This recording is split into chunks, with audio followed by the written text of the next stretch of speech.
Hey everybody, Patrick Clark here, Berkshire Hathaway Home Services, coming to you with a market update for the ARMLS, basically Maricopa County, Phoenix metro area.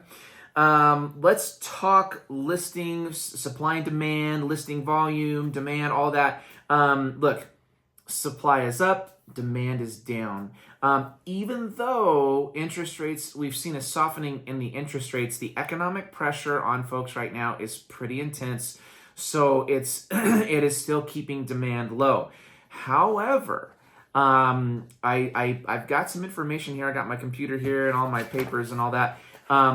We are seeing a market appreciation in Maricopa County right now of about 4%, which is right on track for what we hope for in a year-over-year appreciation. And right now we're seeing that according to the Crawford Market Index, which is very interesting.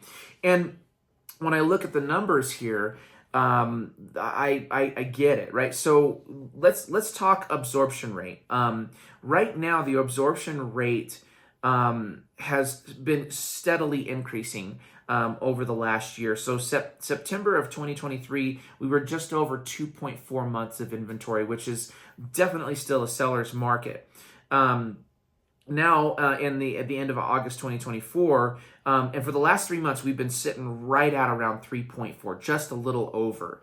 That is not enough to put us into a buyer's market. But statistically speaking, from a numbers perspective, 5 to 7 is a balanced market. However, that can't be the absorption rate can't be the only measure of a balanced market. The days on market's a part of that, but the supply and demand is a huge part, and the average list to sales price ratio is also really important. So let's talk about that. Original list to sales price ratio versus actual list to sales price ratio. So when I look at the actual list to sales price ratio, which is this graph right here, the red one is staying really steady, floating somewhere just over 98% or close to it, has been for most of the year. Since February, we've been floating around 98%. That's why the appreciation is what it is. But the original list to sales price ratio, which by the way has also been very consistent in its floating of around 96%, just a little bit over, until August, where it dipped below that around maybe 95 point whatever, 0.8, 0.6, 0.5, somewhere in there. Actually, I might actually have that right here. 98.1 is what it says, so I was wrong. But anyways, these numbers are just really consistent. Whereas in Sedona, if you've watched my video for Sedona, it goes like this, but if you were to take it and average it out, it would still have a pretty nice average. There's enough homes being sold in the Phoenix metro area that we get a little bit more data, not a little bit more, a lot more data. So it kind of flattens out those numbers. We don't have those quite the swings. But consistency is there, appreciation is there. By the statistics, by the numbers, it really shows that it's still kind of a seller's market. But when we start looking at supply and demand, that's where everything changes. And according to the Crawford Market Index, it is a balanced market, almost dead center balanced market. So what does that mean?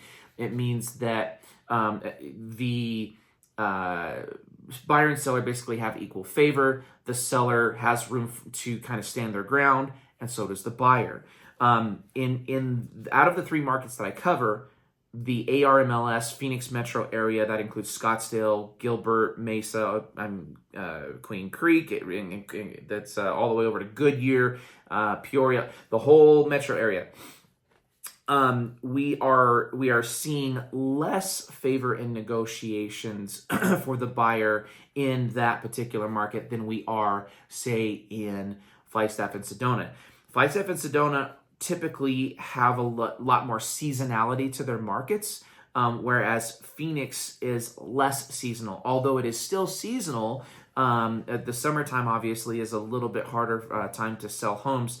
But there's just the population is what it is, and so it seems to be. It just turns out more transactions. Again, population has a lot to do with that. So that's pretty much it for the market update, guys. Supply is up, demand is down. Interest rates are softening, but not enough to really incite a sort of a seller's market. So if you're a seller, if you're pricing at the top end of comp, understand that you're going to sit on the market longer and you're going to sell for probably a lot less. We've always known that. In 2020, 2021, you could have lifted that a lot more. You could have sold or listed at the top end and still had a bidding war. That's because the demand was so high. We're not looking at that anymore. So just be wise if you're thinking about putting your house on the market. And buyers, be careful that you don't think that the sellers are going to give away the farm. They're not. But they will give away a little bit because the ones that are motivated need to make a deal. Yeah, if you have any questions, give me a call. Always happy to answer those questions if you have them. Take care.